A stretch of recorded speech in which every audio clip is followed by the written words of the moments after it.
আবারও বলছি, সতর্ক হন, সজাগ হন। না, এটা কোনো ভয়ঙ্কর কিছু নয়, তবে সজাগ থাকা অত্যন্ত দরকারি। তার কারণ না হলে আপনারও হতে পারে ব্যাংক থেকে টাকা হাওয়া। কেন বললাম?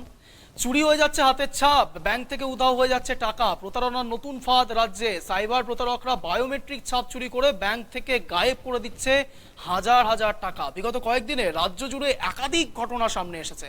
কিভাবে হচ্ছে এই প্রতারণা? আধারের মাধ্যমে বিভিন্ন কাজে হাতের ছাপ দেওয়া হয়, সেই হাতের ছাপ কোনোভাবে পৌঁছে যাচ্ছে প্রতারকদের কাছে। সাইবার বিশেষজ্ঞদের অনুমান, বিশেষ করে জমি রেজিস্ট্রেশন করার সঙ্গে এই অপরাধীদের কোনোভাবে যোগ সাজশ রয়েছে। এবার এই বিষয় নিয়ে মুখ খুললেন কলকাতার পুলিশ কমিশনার বিনীত গোয়েল। তিনি জানালেন কলকাতা পুলিশের তরফ থেকে কি কি পদক্ষেপ নেওয়া হচ্ছে এই প্রতারণা থেকে সাধারণ মানুষকে বাঁচানোর জন্য।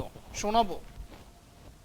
বিভিন্ন মাধ্যমে এই প্রচার করার চেষ্টা করছে কি বেসিক্যালি আধার অ্যাপ্লিকেশনটাকে ডাউনলোড করে বায়োমেট্রিক্সকে লক করা।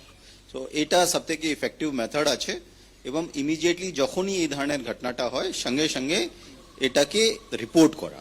আমাদের রিপোর্টিংয়ের বিভিন্ন সিস্টেম আছে। আপনারা আমাদের বন্ধু অ্যাপের মাধ্যমে রিপোর্ট করতে পারেন, আমাদের ওয়েবসাইটে গিয়ে রিপোর্ট করতে পারেন এবং ফিজিক্যালি থানা এবং সাইবার সেলে গিয়ে রিপোর্ট করতে পারেন। যত তাড়াতাড়ি আপনি এই ধরনের যখনই আপনি মেসেজ পান কি হয়তো ওদের কিছু টাকা ডিডাক্ট হয়ে গেছে এবং বুঝতে পারছেন কি এর কোনো এক্সপ্লেনেশন নেই, সঙ্গে সঙ্গে এই জিনিসটা আমাদের মেলের মাধ্যমে, অ্যাপের মাধ্যমে, থানায় গিয়ে ইয়া যে কোনো মাধ্যমে আমাদের নলেজে আনলে আমরা সঙ্গে সঙ্গে অ্যাকশন নিতে পারবো। আপনারা কি এই ধরনের এখনো কোনো কমপ্লেন পেয়েছেন?